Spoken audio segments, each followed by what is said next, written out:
Let's give maybe, okay, we have 25 people right now. Maybe another minute or two. So like 2 minutes while people are joining. Yeah, just by the way, one of the reminders I think for Joyce is like when you're not speaking, make sure that the mic is muted, so the keyboard and clicks are not terribly disturbing. But otherwise the sound quality is good. So great, awesome. Let me mute first. Sure, no worries. 27, 26. All right, I'll just start with an intro while people are joining.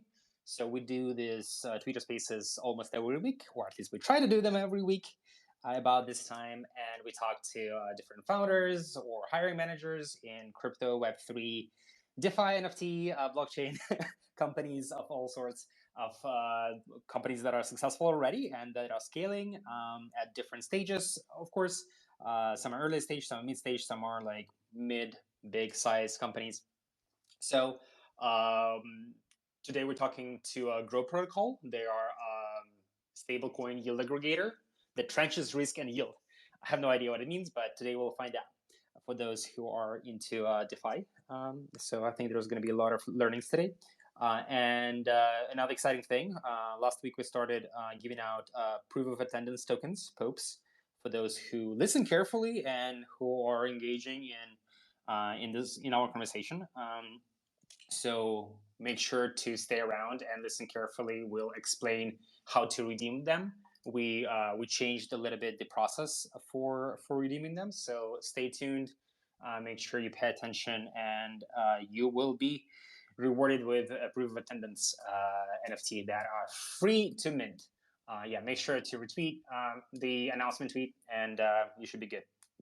And yeah, like make sure to kind of follow the instructions clearly, and everything should be fine. If you cannot make it this time, next time in a week we'll have another guest, and you'll have another chance. All right, I think we are pretty much ready. So I think, yeah, let's get started. Today we're having Gro Protocol. They are, again, as I mentioned, stablecoin yield aggregator. We have Charlie and Joyce from the team. How are you doing, guys? Hey there, how you doing? Thanks for having us on. Yeah, awesome, exciting, super excited. Yeah, so maybe tell us a bit more about the protocol. How did you guys start it? What's the idea? What's the elevator pitch? What are you guys doing? Yeah, so it's Charlie here.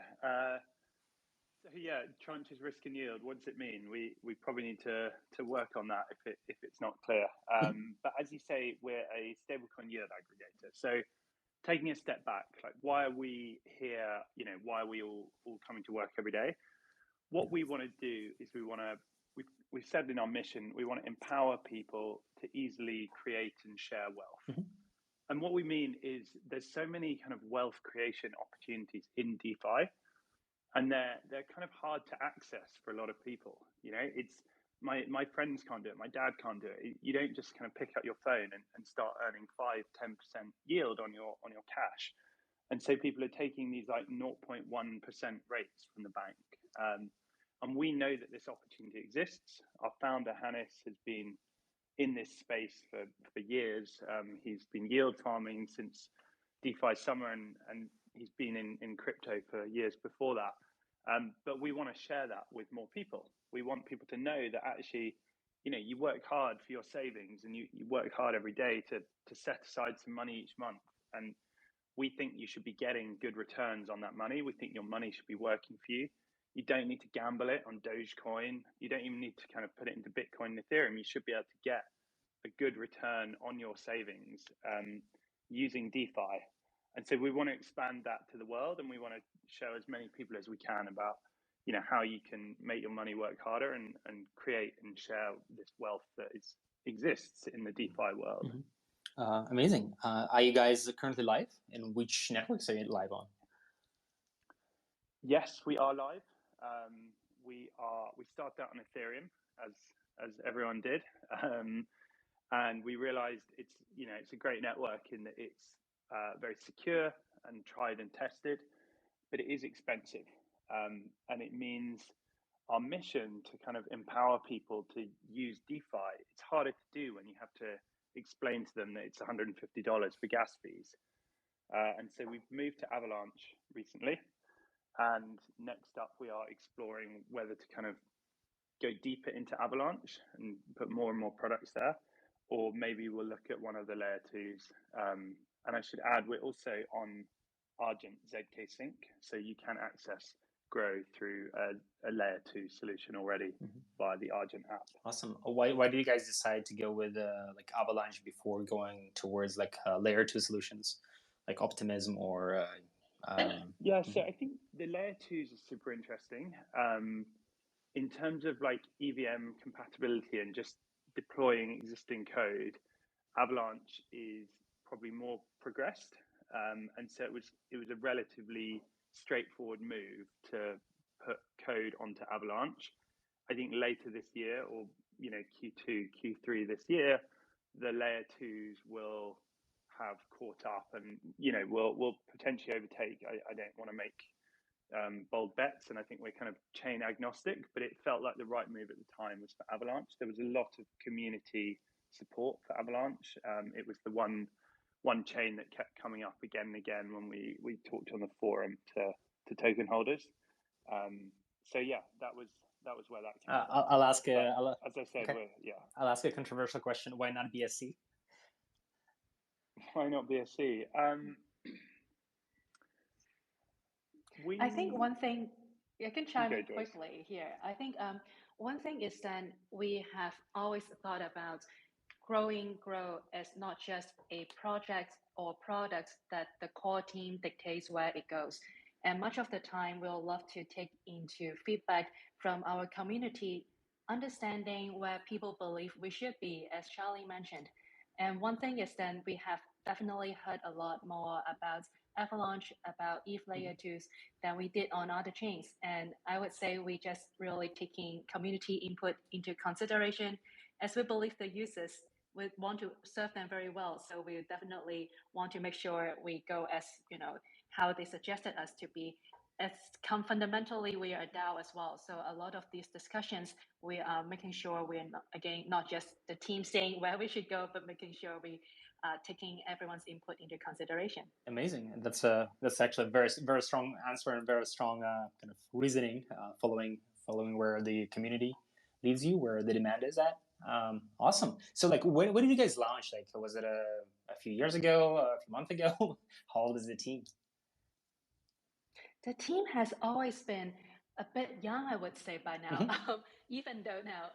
So we have launched our private beta back in July, where we were gatekeeping that with degen score, because we would love to see how we could get more degens in, but really to understand the product, to test the product very well before we launch it more publicly. So, and it was in August when we first launched our public beta, together with having Argent providing the mobile support side of things. And that's when we would say everyone who is interested in DeFi and who is interested in doing that without having to invest a lot of time, a lot of efforts learning all the protocols and yield farming, that's when everyone could start using Gro. And as we further into that journey, we have then work on our own token launch at end of September. And since then, keep on iterating our products and expanding what we offer. It has been a wild ride for the past half a year, I have to say. Yeah, that sounds like a lot of things happened in a relatively short period of time. That's amazing. Have your team grown in that period of time? And like, what was the headcount when you were kind of pre-launch, when you were just getting started? I would like to say, I think back when we were still doing the private beta, it was about, it's the full-time employees, we were about 8 people, I want to say.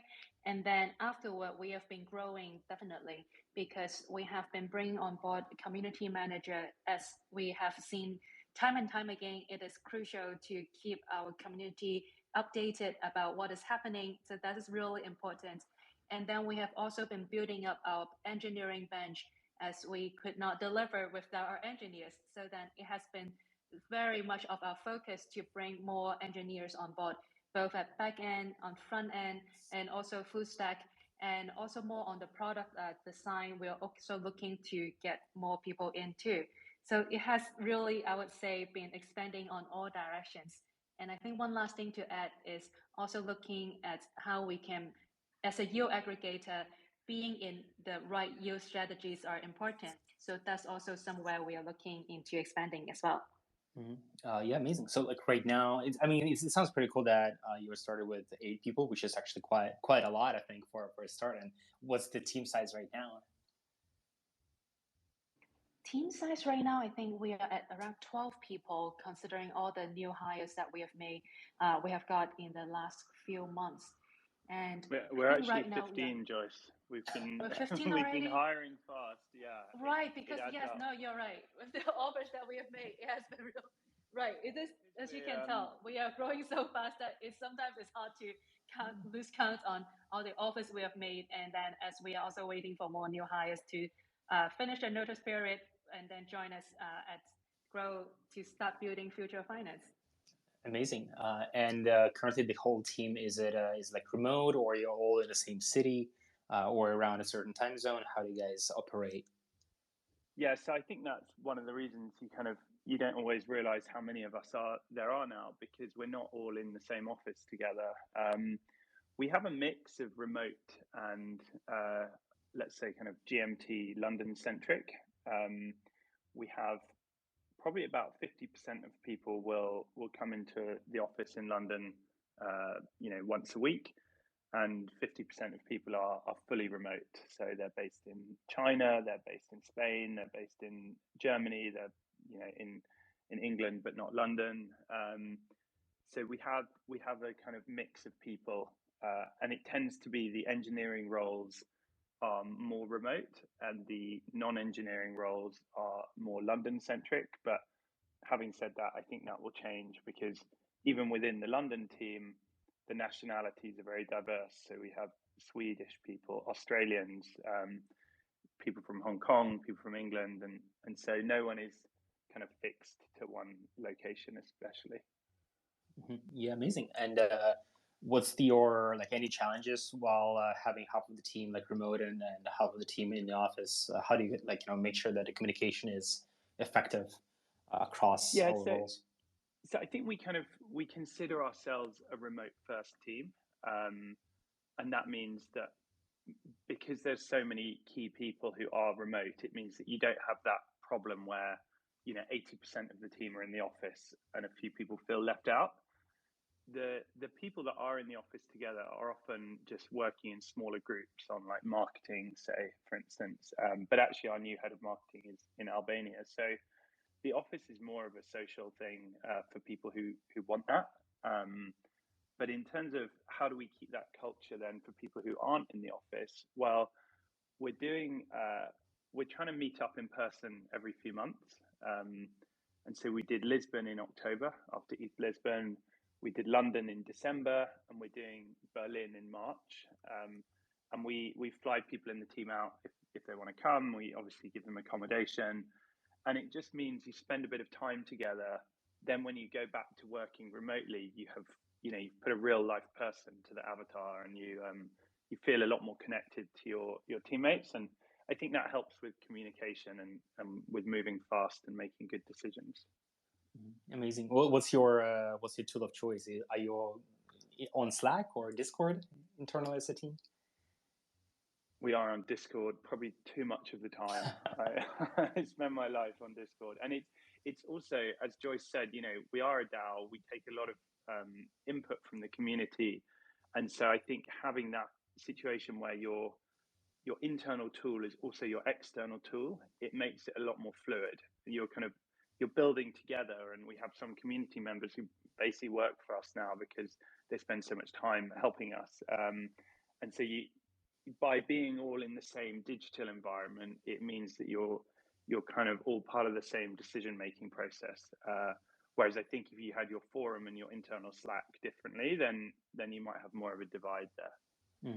Yeah, absolutely. I think for crypto projects, it's super crucial to be like 24/7 in touch with the community, and community pretty much is the crypto project. But like last week, we were talking to Immutable X, and their team size is, I think there are over 100 people, and for them, I think they run Slack and Discord in parallel, which is quite interesting. So I wonder what are the other companies out there doing, or like how will that transition happen for a lot of DeFi companies as the team scales, whether they will keep using Discord all the time, or is it going to move to Slack? Yeah, it's quite interesting. Yeah, absolutely. I think the one thing that we have been looking at is there are many ways that something that not dictates the choice, but I would say again where the community wants to be.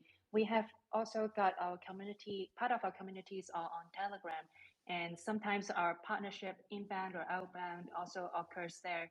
So when we say our tools of choice is on Discord, it's really where a lot of where the team internal communications are, but we're also adapting to see where our community takes us or where our partnerships takes us. We'll love to say, as we keep on moving forward, whether there will be new DAO tools that come on board. For example, when we have community votes or forum posts, those also take us outside Discord. And we are working to figure out what is the best way to have a more integrated experience for all of our DAO members.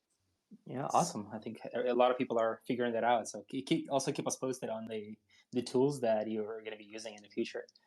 All right. So like you mentioned, you guys scaled from 8 to 15 right now, right? How is that? How did the process around that happen? Like, how do you choose to interview people, and like, do you look for certain values? What is the kind of the general process that you follow? Yeah, absolutely. So in general, we would have our hiring process over several stages, and each stage would have a conversation with different members of the Grow team.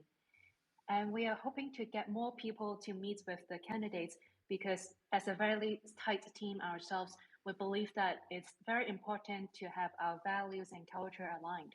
So that's why we'll have more of conversations. But at the same time, we are hoping to have our opinions being held up to scrutiny in the way that we work out what is the information that's blocking a decision if we don't have a consensus. And then it could be, say, if we need to test someone's technical capabilities, it could be come in the form of a brief coding test, or it could also be coming through further checks about a certain problem area will like this person or this role coming in to help us solve. And I think ultimately we are looking also for like a really good cultural fit. And that's why we are hoping to find people who would tell us how to put their, roll up their sleeves and then believing that they should do a good job in, shipping, as well as to say we'll be doing that, being relentless in our work while enjoying the challenges. Because there will be challenges, and in DeFi, those challenges could come at a very fast pace. At the same time, what has been working for the last few months may need to be revamped over the coming few months. And so we believe we want people who are very relentless, but also very much into DeFi themselves, or believing that DeFi is a way that we will be looking forward to grow. I would say one more thing is that it has to, another value is about being obsessed about our users, because our differentiator part of it is to say, guys, look, there are yield aggregators out there, but then it is ultimately the hurdles are, there's just overwhelming choices out there. How do we simplify it for our users so then our users get an easy access? You make DeFi more accessible to everyone. So being obsessed about what the users need and delivering to them in a way that is easy to use is something we are also looking for as well. To sum it up, I would say it isn't just another job. We really want to have people who come in that they feel driven and would love to engage both with each other and our community in the team. Okay, amazing. Is there like any specific, like, do you guys have a same interview stages for every type of role, or for example, like technical positions, they get a certain kind of flow, and like non-technical roles, they got interviewed a little bit differently. Is there any like high level structure for the interview process itself? Yeah, in terms of stages or? Sure. So we have 3 rounds. The first round, we're trying to work out if someone will be, technically good at the role. Mm-hmm. Now that might be engineering, or that might be product design, or it might be, marketing. But we want to understand, have they got something on their CV or in their past experience that shows excellence? Can they demonstrate that they have achieved something in another environment? It doesn't have to be in crypto. You don't have to be DeFi native. I wasn't in crypto before I joined Grow. I was interested in it, but I never worked in it, and that's okay. We want people who say, well, I haven't done crypto before, but I have done this thing and I absolutely smashed it. I was a really high performer over a number of years, and I'm keen to learn. And so I think I can take that past experience where I showed excellence, and I can apply that to the DeFi world. And so that's first up. Are you going to be good at the job? And then second, we have this kind of cultural fit interview. Now, cultural fit, it doesn't mean you have to be the same, but it's what Joyce said. You need to agree with the values, and you need to say, yes, I want to kind of get my hands dirty. I want to ship stuff. If I'm not an engineer, I want to kind of add value in the different ways that I can. But I care about this. I know it's a startup. We haven't found product market fit. I can't coast. And so we want people who have that kind of intensity and really want to push this project forward. And then the final round is with Hannes, the founder, and he's kind of looking for both of those things at the same time. So yeah, it's quite straightforward. It's, first of all, are you going to be technically good at the job? Second, you have the right attitude, and then finally meet with the founder and check that we've covered all the bases. Cool. One of the interesting trends that I've been noticing, I think in about several months, is that it feels like there's two kind of categories of people applying for kind of jobs in crypto. Is one of them is being around in crypto for some time, and they're just very eager to participate. And then there's another who kind of not necessarily been around for many years, but they have really solid, kind of professional career. And what are the type that you see applying to you most often? So we get a mix of applications, but I think the one we prefer is actually the second one. Because if someone says, hey, I've been an engineer at Amazon for 5 years, I've crushed it, I've been at very high standards, and now I have this personal interest in crypto and DeFi, and I want to learn. And I've demonstrated that I can perform, and I've demonstrated that I can learn, but I've never done it before. Maybe I've never even coded Solidity, but I want to become a Solidity developer. We are going to be that gateway that allows those people to make that career transition. And we will coach them, and we will work with them and onboard them. And maybe they won't hit the ground running on day one. They won't be writing code. But if we think they're a great engineer who's smart and willing to learn, then we're happy to kind of learn with them and let them on board at Grow. I think if we just looked for people who had experience in DeFi and crypto, the first category you talked about, we're going to have a much narrower pool. And actually, the people who are really, really strong, who are already in crypto, they're probably building their own projects. Exactly. Already, they probably don't need to work, frankly, if you've been a Solidity engineer for the last 5 years.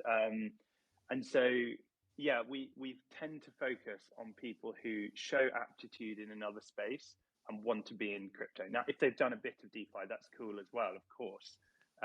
But it's more about their attitude and their past experiences in a more general sense. Yeah, kind of my advice to everyone's listening and applying for jobs, like passion is important for this space, but probably not enough. You still need to have some really good core skills and something to add of value, even if you're relatively new to the industry. I think there is no substitute for like raw talent and competency in whatever specialty you have, whether it's technical or non-technical.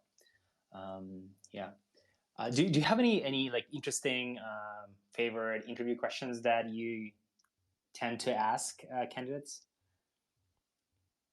Yeah, I think we have some questions that we usually ask, and one would be, have you used MetaMask? Now, I don't think there is a right or wrong answer about that. You could tell us that, well, I don't like MetaMask because, there are all the different reasons and you prefer something else. But ultimately, I think it is helping us to get a better understanding of the DeFi awareness and opens up the conversation about what interests you about DeFi and what are the things that, why would you want to be in this space professionally? And we're not saying that we don't hire non-DeFi natives also, by the way. It's more for us to understand your interest, and then how do we work out whether the role that we have right now would help you further that interest. And I would say another ones that we also have in mind would then also be, say, well, how do your former managers grade you? And we are looking for, as Charlie mentioned, we are looking for our evidence that someone has done a great job at any other space you have been in. And then so like, what are the things that you have been doing really well? And tell us more about that. Tell us more about what are the achievements you have, what are things that you felt proud about, and how are those things fit together with the business outcome in your current or previous positions. Those are, I think, really some of the minimum things that we'll look to gauge, right? To understand if you're excited about DeFi, and then if you might not be fluent in DeFi already, but we'd love to see that you're curious about it. And also then you have been achieving great things in other places. So then, once you develop it, we find your own place to develop it more professionally, that we believe you'll thrive. Awesome. Regarding the MetaMask question, I think it's quite interesting that I would be surprised if someone applied for a job and they said, like, what's MetaMask? Because I think it's a clear filter to show that, okay, this person is probably, well, I guess it might be difficult. There's a lot of things to learn for that candidate. But I wonder do you have any or have you had any applicants where they said that they haven't used MetaMask, but they actually like just straight on like mobile wallet, and they've been using Argent or Trust Wallet or Rainbow, but never used MetaMask? Have you ever seen people like that? Yeah, I'm going to jump in here because I am one of those people. Okay, interesting. So I think especially on the non-engineering side, we have a fintech background. And so Hannes was at Revolut, I was at Monzo, which are digital banks in the UK. And part of our mission is to make DeFi accessible. So you don't have to, if we had a team of people who were all crypto native, DeFi native, they might find it harder to put themselves in the minds of a non-DeFi native and communicate whether that's through the product or the marketing or the way we present things to people who aren't from this space. So yeah, my first interview, I was reading about it. I thought, hey, this sounds cool, but I don't really know anything about it. And I'm using FTX and I'm using Coinbase, and that's how I do my crypto trading. So I had an interest in crypto, but I'd never really got my hands dirty in the Ethereum, the rabbit hole, as it were. But as soon as I started looking, that was a year ago now. I've been into it ever since. But there has to be a day one, and it's okay, especially in non-engineering roles, if we're the people that get you interested in DeFi. So that's not necessarily a bad thing. But if you're asked in one interview, do you have MetaMask?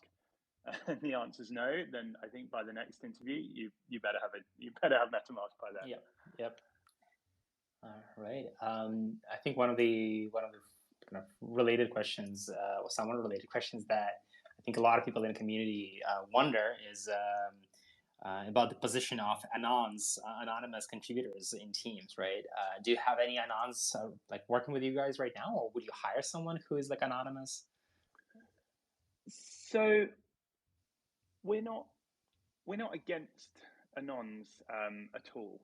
We have, in fact, we've had kind of trial periods of engineers.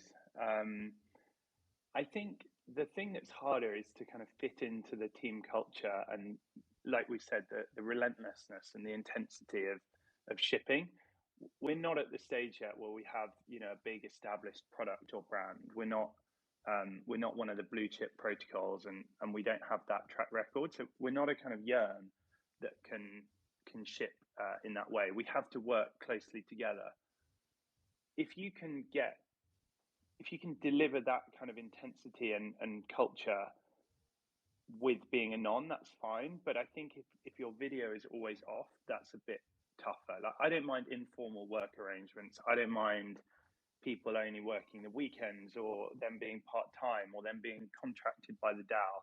All of that is fine. I don't need to know their real name.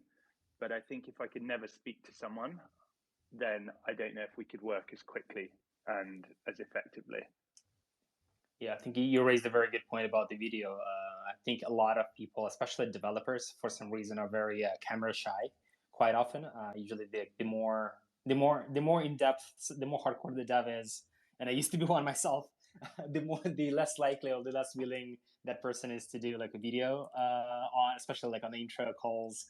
And I think like over the years, I realized that it's super important. There's so much kind of nonverbal cues that communicated through the video, and it just builds trust between two people. I think voice is great, but I think it's not enough. Yeah, so I think just a comment for everyone who's listening here, and again looking for jobs and looking for projects to contribute to. Be more open to doing video calls with people, especially when you're applying for companies. I think one thing to jump in is to say that right now in the DAO space, there are a lot of contributors who, for different reasons, might prefer to stay anonymized. And some of our partners that we work with also, you only have a pseudonym, right? And you only know what their Discord names would be. And ultimately, if we can make sure we are working closely, as Charlie said, we can all hop on to at least a voice call, and then to like sort things out faster, making sure we ship fast. I think that is something we can, it's like first of the base that if we can cover that, then we can see how we build on top of that to make things work. One of the examples is that we are currently running a decentralized marketing force. So it would be a lot of the DAO members interested in marketing, want to really contribute in a more part-time basis, then a lot of them are also anonymized, and we are fine with that. I think what we see time and time again is about the drive to achieve something together, the drive to make sure that things are on track, and those would be crucial for us. So whether you prefer to remain anonymized or whether you don't mind, sharing your profile with everyone, I think ultimately it's coming back to the team culture and the values that we talked about earlier. That's what really is what makes or breaks things for us too. Mm-hmm. Cool. I think one of the other questions that I had is like, do you have any kind of either pet peeves or wishes that while people applied for positions at your company, so people like did something differently in better ways that made their life and made the application process much smoother? And maybe better cover letters, shorter cover letters, longer cover letters. Do you have any like general tips like that? I think in general, we'll love to see that people who are passionate in DeFi or interested in the road to make sure you follow through on in the process. What I mean is that sometimes it could be frustrating when we see people, for example, it does happen, no matter how much you don't believe it might be, that we receive cover letters that never mention the name Gro in the entire letter. And that could be simply a matter of maybe either proofreading at the very end, or you forgot to replace all of the placeholders you have. But I think it definitely demonstrates a different level of interest versus someone who really goes through the products, understand, or might have some questions, but you can mention something about Gro that is more tailored and specific to our protocol or even the DAO. That will be awesome. The other thing that we also see is then sometimes people would share, yes, I have been in the Web2 companies, I've been really successful. I want to break into Web3, but we don't see any particular reason for that. So saying that you're interested is very different than communicating why you're interested, what makes you curious about DeFi, what makes you want to pursue this professionally. I think it's more about understanding and demonstrating the type of interest that you have, and then telling us why you're interested, what are some of the evidence that you're interested. It could be in your personal capacity, but really following through with that, your history, that substantiates your interest, as well as making sure you do a bit more of the tailoring when you do applications. Those things would really help us a lot. Yeah, I think fewer people should do copy paste. I know a lot of people just copy paste their applications, which is not the way to go.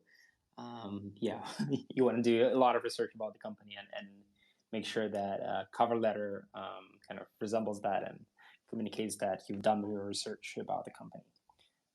Okay. Do you feel there are some like skills that are really missing in the market right now, or like the toughest to find, or the toughest maybe to interview for? So I think this kind of links to your last point, actually. A lot of people don't have, many years of experience in Solidity. And this is, say, we're talking about a back-end engineer for smart contracts. That is definitely the hardest thing to find. And that's why the attitude is so important, because you have to take a gamble that someone doesn't know it today, but is going to work day and night to learn it. And so that's why, these cover letters are so important, because one of our engineers joined and he just said, I love DeFi and here's what I love about it. I really want to work in it. I've never worked in it before. I can't do Solidity, but I can do front end. And he joined us as a front end with the view that he would do more and more Solidity as he went on. And so, yeah, the thing that we need is attitude, because ultimately all of this stuff is new. It's new every month, frankly, for the whole industry. And so if you can show that you're going to learn, if you want to play in the ecosystem, you have opinions, that is just super important. The other thing in terms of skills, it's not quite a skill set, but in terms of experiences, I love it when someone's worked in a startup before. I find it hard to know if someone is going to adapt from a corporate environment. And that's because, especially in a remote world, you need to be very self-driven and self-motivated, and you won't necessarily have a clear work plan each day, and you can't clock watch. So it's super important if someone can demonstrate that they can work autonomously and drive a lot of output in an unstructured environment. So that's actually a very good, interesting point. I feel like 6 years ago, a lot of people were been struggling with this idea of just moving from bigger company into a startup. They felt that it's risky, that it's like a huge change. There are so many things you need to do. You need to be resourceful. And I think over the past 5 years or even less, we went through kind of even more evolution. There's even a bigger gap. There is now everyone's remote first by default globally across time zones. And now it's like crypto, which is like 24/7, 365 without a day off, really. So I think the gap between corporate and corporate culture and corporate skill set that necessary for you like to climb the ladder, the corporate ladder, and what's necessary to succeed in decentralized space is the divide is bigger and bigger. Yeah, 100%. But yeah, at the same time, it's kind of amazing. I've heard that, and it sounds like you guys as well. But it sounds like some of your team is coming from Revolut and another like fintech startups in UK, which I think a bit more entrepreneurial and like up to date compared to like big banks or like old financial institutions. But do you feel it's easy to switch from traditional kind of like or semi-traditional finance or fintech into crypto? I think if you're used to a startup environment and you're used to a technology environment, then yeah, it's very doable to switch, because ultimately you're trying to build a great consumer product that people want to use, and you're using an engineering focus to ship that product. It's not a physical product, it's a software product. And ultimately, there's a lot of similarities. I used to work for a fintech that lent people money to buy train tickets, which is kind of weird, but it was fun. And it's the same process. You design the product, you have the Jira board, you have the sprints, and you have the consumer feedback and the iterations and the engineering process. So yeah, it's new technology and it's kind of culturally slightly different. But I think if you've worked in tech startups, then you can get your head around the changes more easily than if you are from a bigger company. Awesome. So what are the? Sorry, Joyce, did you want to add something? I think one thing to add is then like if you personally say I coming from companies that have always been a bit larger in size, one thing that you can really help showcase your adaptability to a fast-moving environment is through your personal projects. Whether it is something you started on your own, whether you join someone else to just move on to projects that maybe it is tech related, maybe it isn't. But really, we are looking for ways to demonstrate that you can drive things on your own. You do not need to be told every day what you need to do today, and then have a checklist of things, that we come back tomorrow to see whether you've done them, right? So we are looking for evidence about how much you can be self-driven. And even as Charlie said, it's an unstructured environment. Could you create some structure for yourself? Could you make sure that how do you thrive when there is semi-structure, and how do you keep on thinking about improving things day in, day out? So I would say, even if you don't have that startup experience right now, look for ways to build that, not just the startup side. Jump in if you could, but if you couldn't right now, then look for other ways to demonstrate those skill sets. Awesome. And so what are the positions that you're hiring for right now? What are the most critical ones? Yeah, I think definitely on the engineering side, I'm always going to come back to this. We always need more engineers. For sure, we are looking for people with front end and as well as back end, the Solidity side as well.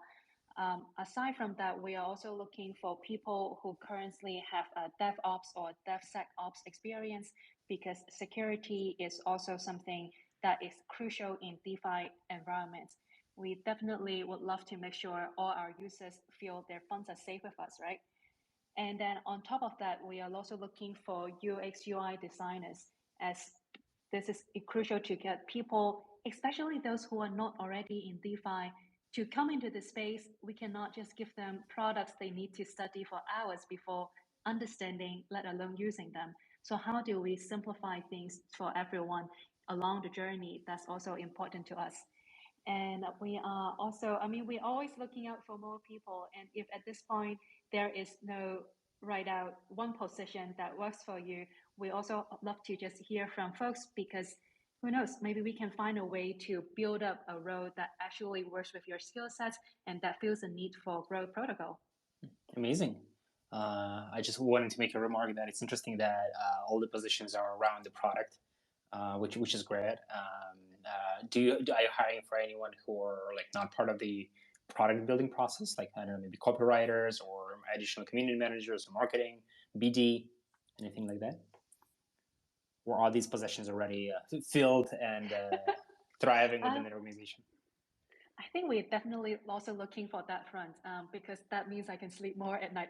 No, sleep is important. I think where we are also looking for would be, people who can either help us manage our community, people who can help us looking into driving more on partnership side. Those are really important for us, because even though we don't have, we won't always have a place for someone at that point in time, right? But then these are the fundamental building blocks of any great protocol and of any great DAO.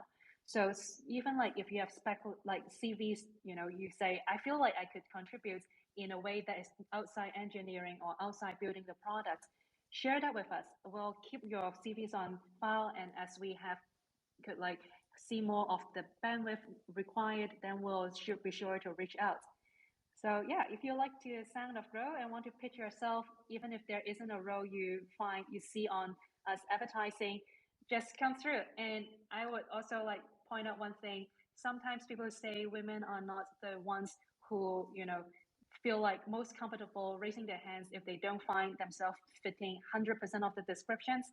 I am a woman, and I want to tell everyone that don't hesitate. If you believe you're interested in this protocol, in this space, and in the particular role you believe is fitting to your skill set, just share your CVs with us. We really love to hear from everyone, and don't hesitate. Just go do it. Yeah, amazing and very inspiring. I feel crypto and DeFi and NFT space has a lot of potential to have even more diversity than tech or traditional tech. I think there's been a lot of issues in tech over the years around the gender diversity and just thought diversity and culture diversity. So excited to hear that you guys, it sounds like you have quite a lot of things going on inside of the company. Is there any, before we go to the Pope token and to the Q&A from the community, was there any question that I forgot to ask, or you want me to ask that I haven't asked, or you wish I asked?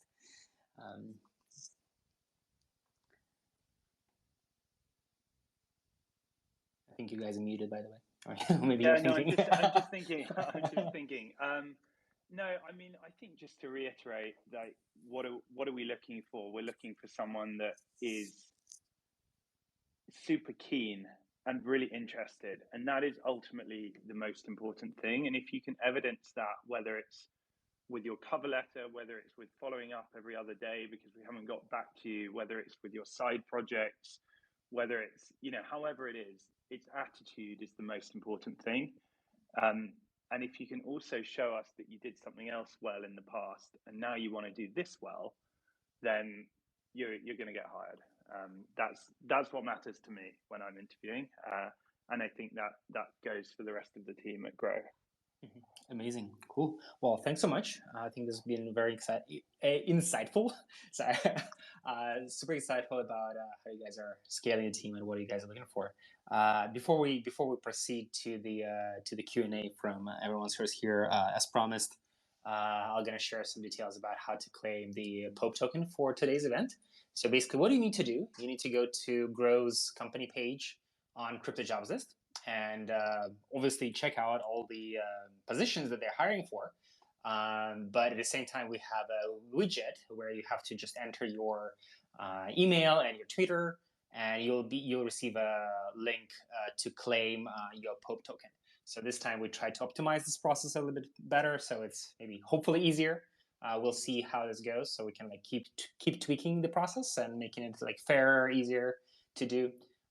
So yeah, once again, go to cryptojobslist.com, look for Grow's company profile. It's GRO. I will not give too many hints on how to do that. You want to make sure to explore the site, get familiar with it, figure out the best way to find the company. Maybe you want to search for the company or for the positions, and then on the company page you'll have a widget that will help you claim the token.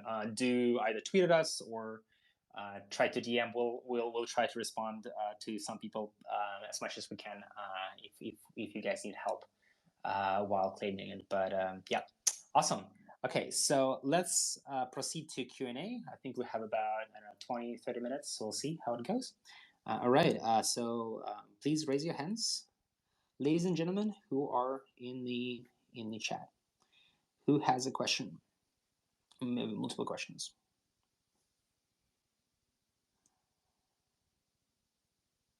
I hope we didn't scare people away. No, I think everyone's potentially too busy trying to figure out how to claim the token. Okay, here we go. We're seeing some claims coming through. Yeah, I think please show of hands. Questions around. Okay, Mr. Ash. Let's see what Ash has to say today. Let's see. We need questions about the jobs, about joining Grow or joining crypto overall. So please, questions around what it's like to work in crypto, what it's like to be full-time. I think a lot of questions that we've heard previously were about being non-technical or advice for non-technical people. All right. I think today is strangely, I think maybe a lot of people are celebrating Chinese New Year, so everyone's too slow. Let's give it some time. Yeah, no. Yesterday night, it was the second day, so it was the day when everyone feasted on, a lot of good food. Hopefully, yeah. And then probably it's a bit. It just takes a bit more time to come up with, thinking about new questions. Yeah. Well, we have NFT Gaga joining us. Yes. Hi. Hello, everyone. Hello. I have a question for Grow. I'd like to know how would you organize the work? Like, is it a remote jobs that you're offering? And I'd like to know also about the culture of the organization. If you could tell me more about your company. Thank you. Hey, of course. Thank you so much for the question. And I would say the way that we organize our work right now, it is we have a very distributed team. So at any point of time, we are trying to see how to make sure we communicate, because that is important for us. And especially have to be very mindful of that, given a lot of our team members don't sit together in one location. So the way we usually structure that would be having different teams themselves deciding what is the way. Maybe some of our engineering teams would have daily stand-up. So then we talk through the Jira board about what are the key focus of the day, and then understanding the dependencies from each other. So then we make sure we get everyone after the call, what you're working on, but also, where other people need your help. Because it wouldn't really quite work if you sprint hard on something, it's just so that someone else didn't pick it up from you. That's the worst case, right? So we really want to make sure that we are being very collaborative through having great communication, and then just help the spirit and the attitude of helping each other out as we all strive towards the same goal of shipping products. I would say then, like, also outside of engineering side, we also tend to do sprints. So we do the 2-week sprints for both engineering and non-engineering side. And in general, it is because we believe that we are, again, relatively still a small team, and then also wanting to move fast. So it's crucial for us all to align on all sides of the company on the same targets. Could be a business outcome, say, let's actually launch this product, which we hope to drive this much TVL. Or let's say we want to launch our governance, and then we want to make sure everyone knows about it. So we're all coordinated to make sure these we work hand in hand to achieve those. And I would say one more thing in terms of the team culture side, aside from, I'm sure you already realize, the communicative part, and also being relentlessly driving towards certain, like, a goal that we set for ourselves. It's in a way also to enjoy and appreciate each other's work. We will always want to make sure we are not just focused on getting things done, but also appreciating each other, being there for us, being willing to step up, being willing to really raise their hand when something needs to get done, and you just get things done. So yeah, that's my immediate reaction. Charlie, would you have something else you want to add? Yeah, I mean, that's completely it, right? We want to ship good product, and we want to work well together, effectively, especially as a remote team. But also we like each other.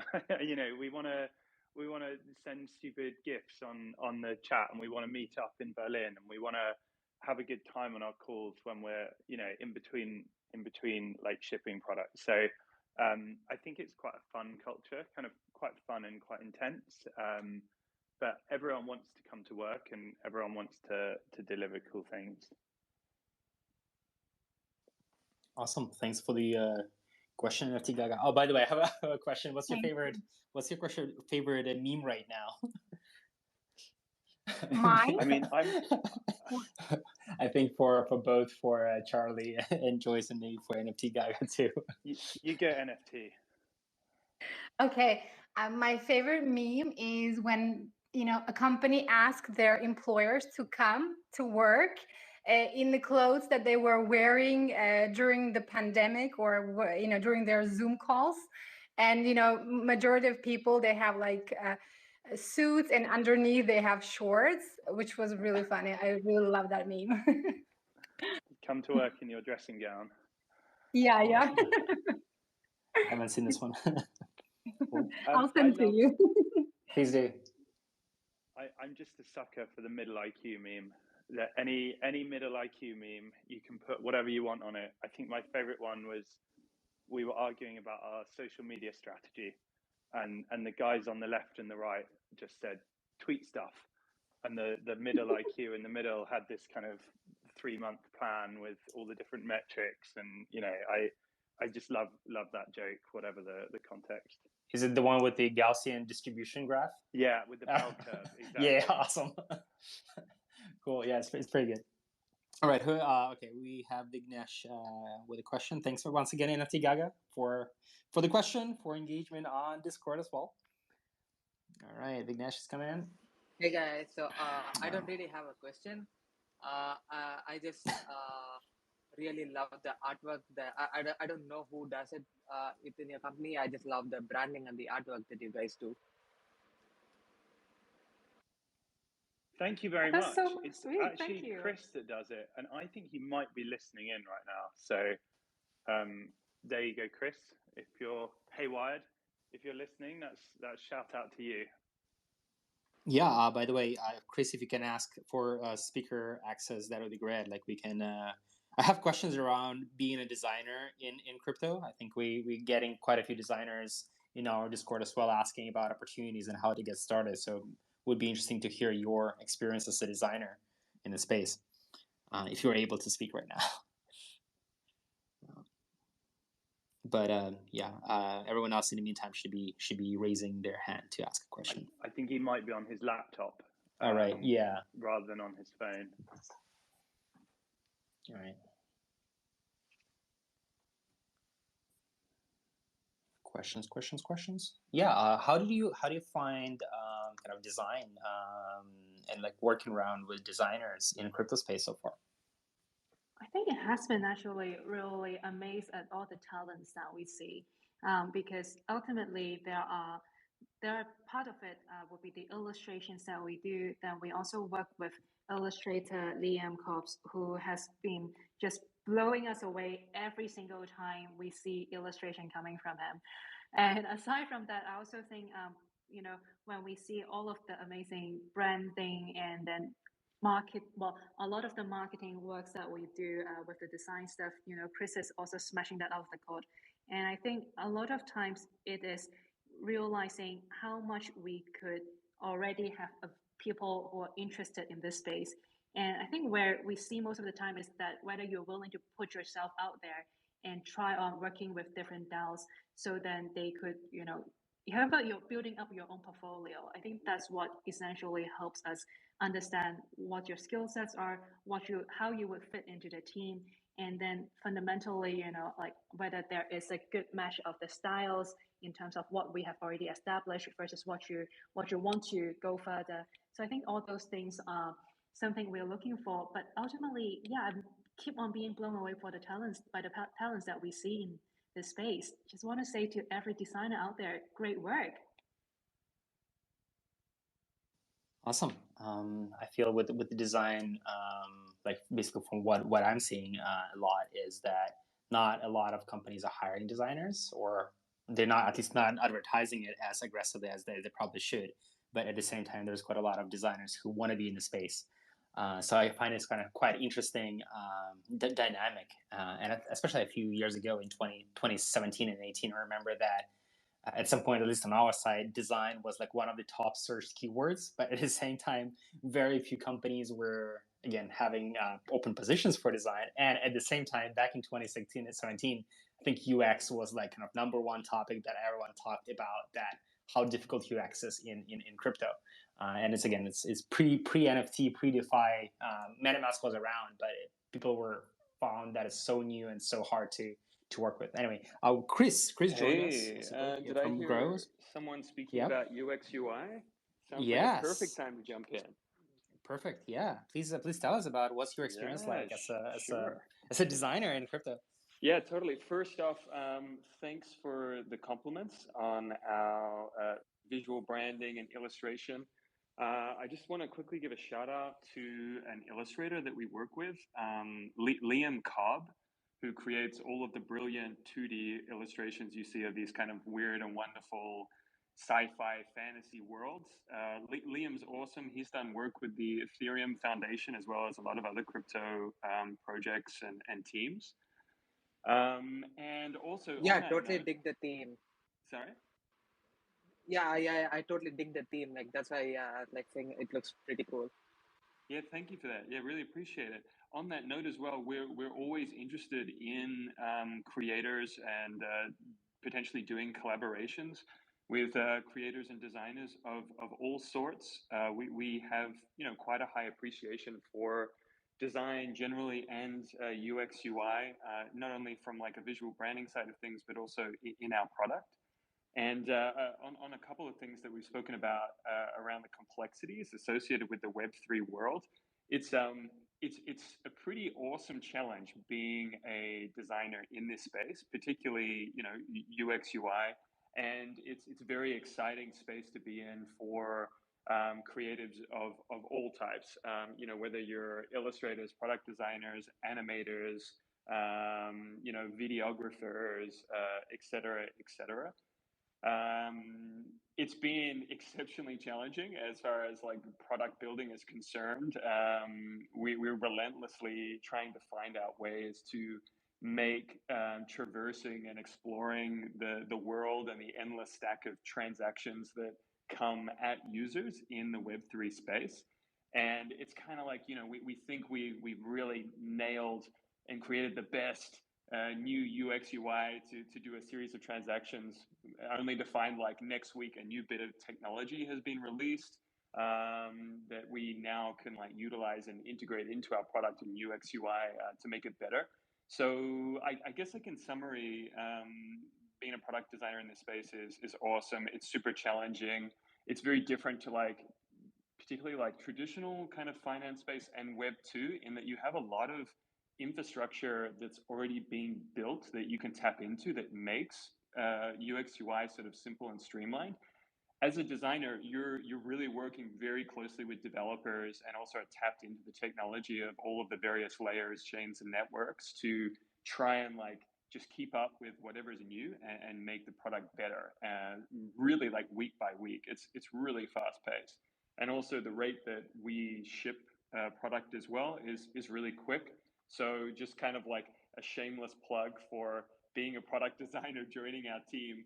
You're not going to get bogged down in just making like micro product iterations that'll never see the light of day. If you want your designs to really get out there in the world, working with the Gro Protocol team is a good way to do that. So yeah, I'll end my product UX UI spiel here, but I also welcome any other questions that anyone might have about that. Cool. What would you say if you were to single out one thing that is kind of the main challenge from designing for Web3 versus Web 2? Yeah. So, yeah. What's the simplest way to say this? I guess it's really the complexities of products, features, and services. So it's one thing to sort of just deal with understanding, you know, the various transactions that you might need to make to interact with like a product or service in the Web3 space. But then it's another thing to actually communicate just what is the value proposition of that product initially, and you know what are the things that users should be sort of like, I guess, concerned about or aware of when interacting with a product or service in this space. And when I say that, like, I don't just mean DeFi. I mean, we're talking DAO services and utilities that are out there. We're talking like NFT projects. We're talking about anything that obviously our imaginations can come up with in the space. But it's really challenging to just communicate, communicate product, services, and features on just a very initial level. So we're trying to do that endlessly. Obviously, we started the chat talking about, you know, yield aggregating and risk tranching, and we still have a long way to get better at communicating these complex things. So it's communicating complexity is one of the biggest challenges. Awesome. Thanks so much, Chris. All right, we have another person asking a question. OA, go ahead. What's your question, sir? Oh, hello. My name is Owen Anderson. Hi. I work in cybersecurity and system engineering. I run a small cybersecurity firm, and I've been advising certain DAOs on the security stance. I've directed my organization to move more into the NFT world and crypto. I've studied the Bitcoin protocol years ago. I'm now looking at the new forks. I'm also looking at other cryptocurrencies. I'm also looking at various DAOs, and I'm here to serve. And for disclosure, 3 days ago, my mother's diagnosed with a kidney stone, so I'm moving even more aggressively into this so I can help her pay for her medical bills. But it's nice to meet everyone. I'm just here to learn. I'm here to serve. And there's so many different implementations. There's so many different cryptocurrencies, especially, and even more going to the NFT world. There's a lot of, unfortunately, rugging going on. There's a lot of bad actors in the community. And so I'm just here to learn, serve, and help people innovate, adapt, and stay safe while they do it. And be safe out there and have fun. Thank you. Awesome. Thanks for joining. Do you have a question for any of the members? Did you join recently? Oh, yes. My first question is, what are your goals now and in the future? And how do you design everything so that you can offboard anyone in your team, yourself or even anyone else, if you're a founder or if you're a principal in your organization.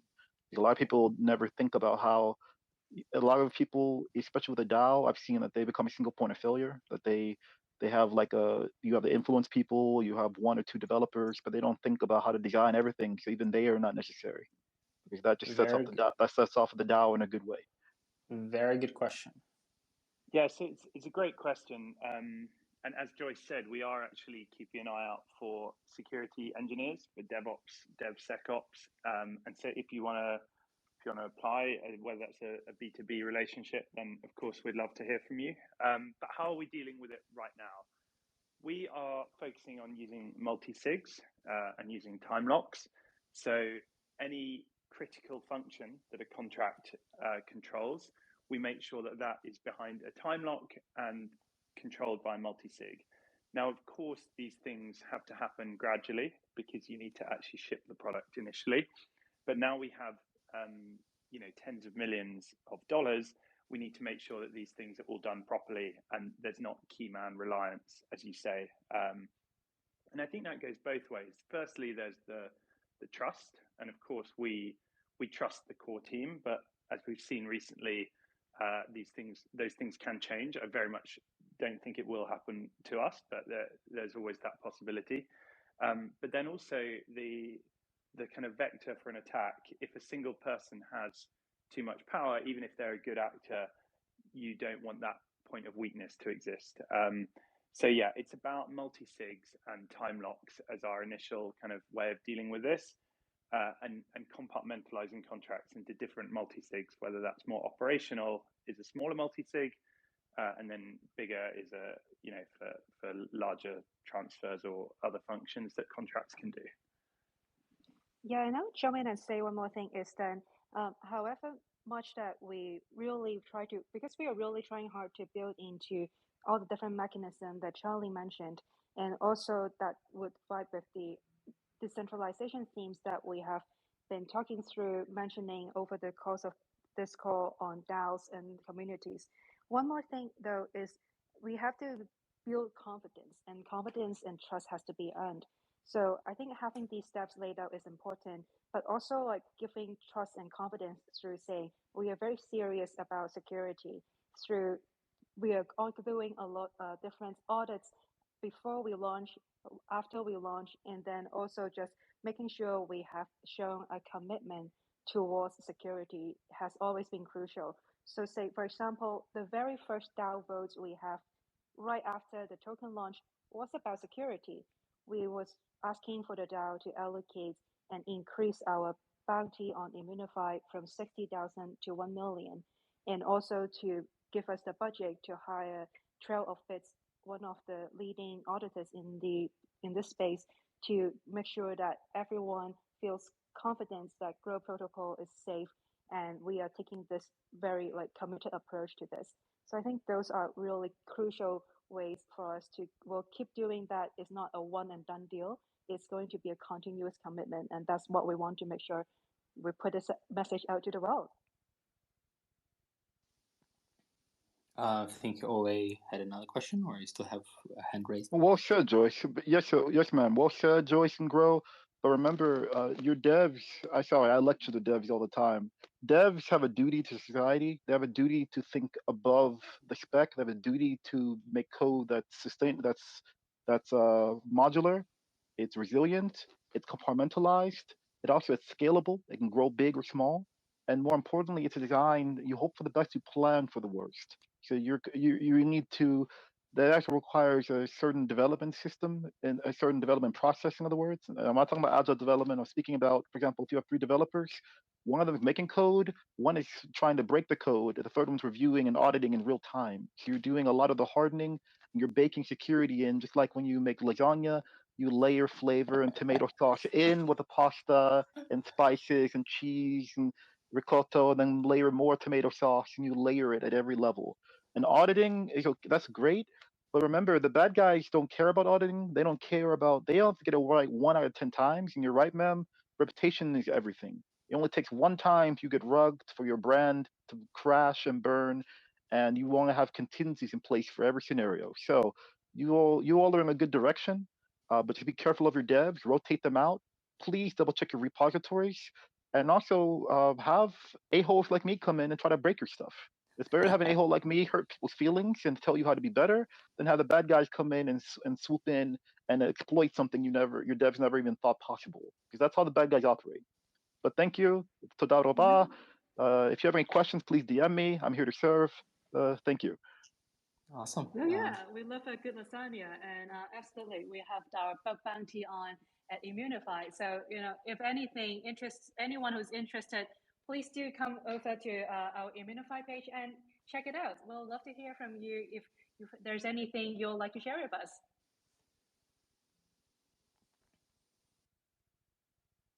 I just wanted to add something on a side topic. I realized that in the beginning of the conversation, before we would schedule this room, I wasn't even aware that you guys have a DAO. So I think mentioning it somewhere on your website, I think would be very, very useful because DAOs are so hot right now. And I mean, regardless whether they're hot or not, I think it's a good thing to mention. Right now, I'm just looking for DAO, and it doesn't look like it's showing up on your landing page. I think it's just my two-way of feedback.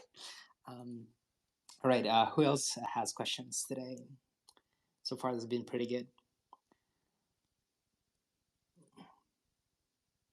It's interesting.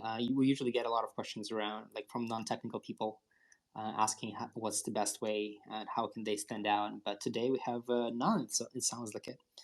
But it's great to hear comments about design and about security and how to replace core team members to increase the bus factor.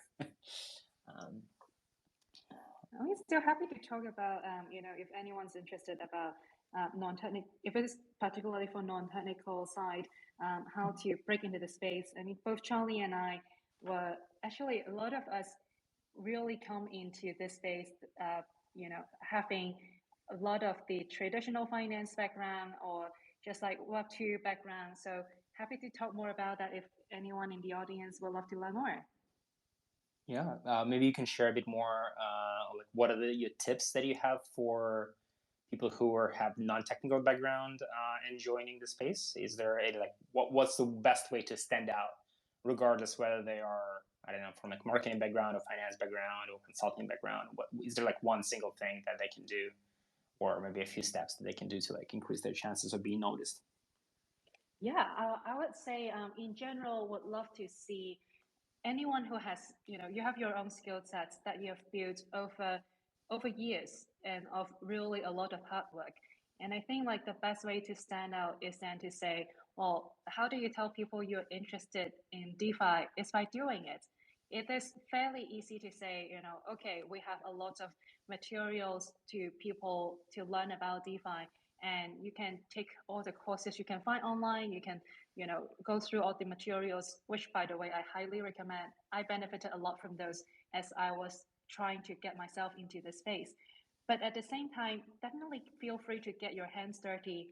And I know that having high Ethereum gas fee is not going to be easy, but go on, try out different chains, and then look into what are the different chains that give you a lower gas cost so you can experiment. Try to get your hands into what is it to do with a lending protocol. What do you do with, what is yield farming? How do you pair assets? What does it mean by having impermanent loss? A lot of times it's through doing that you realize there's so much to learn in this space.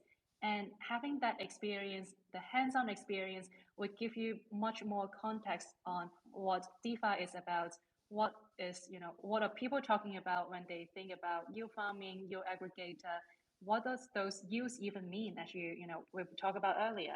So I think those things are, one call to action is go try it out, get your hands dirty, and just don't feel like you have to be told to do that. You can always do that. That's the point of decentralized finance. It's permissionless, so go do it. We'd love to have anyone sharing with us your DeFi story, how you get into it. Maybe you don't get it right the first time. It's perfectly fine. We'll love to know that you have tried and want to keep trying. Cool. Well, I have a question. Do you see a lot of people applying with existing blogs or Twitter accounts where they have a lot of content Or is that something that you look for, or has it ever been like a differentiator for someone when they apply? I think if you have put out a lot of content, it would be very helpful in terms of understanding. If you're talking about copywriters, then understanding your style, the way that you write, how prolific you are, that's all helping us to shape up our understanding on this. So far, I would say we haven't quite looked into that or evaluate that portfolio as much as knowing you have startup experience, knowing that you have done great things in other aspects of your life. Think to us, because of how small our team is, the value, the attitude is still something that is the most near and dear to us. And then afterward, obviously, as Charlie mentioned earlier, we want to know you can do the job, and then you can do the job well. So having a portfolio helps, but I think the attitude, the team value part is still the most crucial to us, so to speak. Awesome, thanks so much. We have a PHQ with a question. PHQ, please go ahead. Let's see. Hello, everyone. I want to ask a question. What advice do you have for someone that is switching from a non-technical role to a technical role in DeFi? So you mean you want to switch from being a non-technical role to a technical role in DeFi? So I think when we're asking people to learn on the job, even if that's from going from, let's say, a front end to a back end, you know, someone really wants to become a Solidity engineer, but they currently just know React. I think what always helps is if you can bring some value while you're learning. So let's say you're a marketer right now, or you're great at operations. You can come in and say, I'm going to be amazing at operations 4 days a week. And then I want 1 day a week where I can learn the technical role. I think if you come in and you're not able to contribute anything because you're brand new to a role and you don't have technical skill set before, then that's a harder sell for us. We would need to be convinced somehow that you would learn very quickly and you would become able to add value on the technical side in a few months. Whereas if you said, well, I might not be able to in a few months, but I can be an amazing community manager or an amazing marketer and just let me learn the technical thing on the side, then we could work with that a lot more easily, because we would definitely be getting some value as a team. And then we could help you to upskill in the area you were interested in. Does that make sense? Yes. Thank you. Yeah, I wanted to add something here as well. Or NFT Guy, go ahead, NFT Guy, if you wanted to add something. Since we are speaking about the community management thing, I'd like to ask, are you accepting volunteers for the beginning? You know, I'm actually looking to volunteer. I'm actually already a moderator in one of the projects, but I'd like to take on another project where I could start as a volunteer and then further on, you know, if it works out, just, you know, keep working at the company. Yeah, so we already have a kind of informal volunteer system. People come into our Discord and our Telegram and they contribute a lot, and we give them a role called OG. And as part of that, you get you get a bit of Grow, so you get some governance tokens, but then also you get different status and you get access to private channels and calls and things like that with the core team. And then of those OGs, I'd say there's kind of 4 or 5 of them that, you know, I'm DMing, I'm sending them first drafts of technical proposals that we're putting together. So they're super involved. And I think once we're shipping some new products in, but once we've done that, we're going to work out a way to make those relationships a bit more formal, and actually suggest that the DAO might want to employ some of these people directly. So exactly like you say, come in, volunteer, get involved, and then, yeah, you can make it into a full-time job if you so choose. Just wanted to add that I feel there are so many community managers out there, and I think it's becoming really important, and it's already a very important thing. So I think we should organize like a Twitter space just dedicated to community management with best tips and tricks. And like, it's very interesting to hear how different projects structure their discords and their roles in discords, and how do they kind of graduate people in different community members. I think it's something that a lot of people will be very, very interested in. Yeah, like in our own Discord, we've been getting a lot of these kind of tips from different managers, community managers who are much more experienced, and about like knowing what are the bots that are best at like filtering spam, or like leveling up different community managers or self-assigning roles.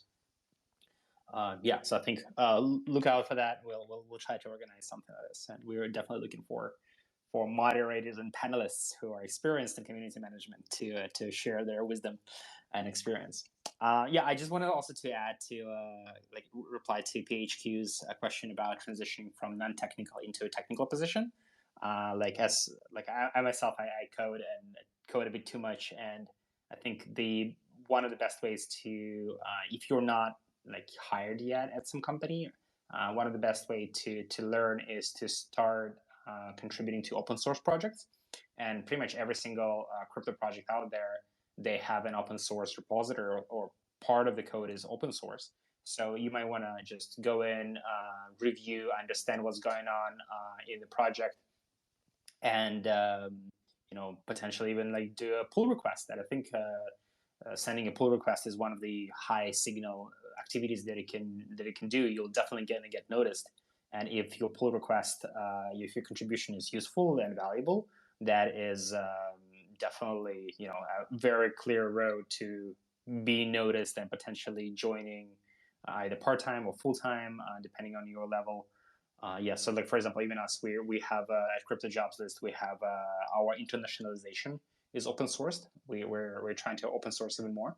And we welcome more languages to be translated. It's fairly simple. It doesn't require knowledge of Solidity, so it's a good way to get started, like understanding JSON or simple JS syntax. That's ready enough. And we also like open sourcing our Discord bot, so also like we welcome contributions, and it's hard not to get noticed while doing so. All right, OA had a question. Please go ahead and unmute yourself. I think you wanted to contribute. There you go. We can hear you. Hello? Maybe your mic is not. Hello, hear me now? Here we go. Yeah, we can hear you. Where are you from, sir? Who, myself? Yes, sir. Or OPA? I'm from Eastern Europe. Okay, nice. Well, Gro, you said something, bro. I'm gonna show you value right now while you need to hire someone like me. You mentioned using Telegram, correct, bro? If I may I put something on the board for you all? Don't hack anyone. No, I'm not hacking anyone, brother. Not hacking anyone. Take a look. Which one are you talking about? Gro? Now, or, Telegram, the Russian Federation has something called the SORM 2 law. The SORM 2 law is a signals intelligence law. So Telegram is a Russian company, which means they have to have someone from the FSB on the board of directors. And B, because the communications happen inside of Russia, Russian military intelligence can intercept all communications, and the Russian company has to comply with the Russian government. So if you're dealing with sensitive things using Telegram, that's going right directly to the Kremlin. Be very careful of that, sir. That's why I advise you to do Signal, because I just wanted you to know about potential security risk. So now that you know the risk, I sent you documentation on that. Feel free, you can do your own risk assessment, or feel free to use something like Signal or something else. But this is why you need someone with my competence, because a lot of people don't think about how do nation states get involved to influence or steer your project or compromise your people. Thank you for your time. My DMs are cool. Thanks so much. Awesome. Okay. All right. Do we have any more questions from the community out there? And I think I might have to start demoting some of the speakers, because their Twitter Spaces has a limit on the number of participants who are able to speak. But please go ahead and raise your hand, ask a question. We'll add you to speakers. Questions about getting a job in crypto, or maybe comments, or if you guys want to share your journey in crypto so far, as like working part-time or full-time, or contributing in any capacity, that would definitely be very valuable to all attendees today.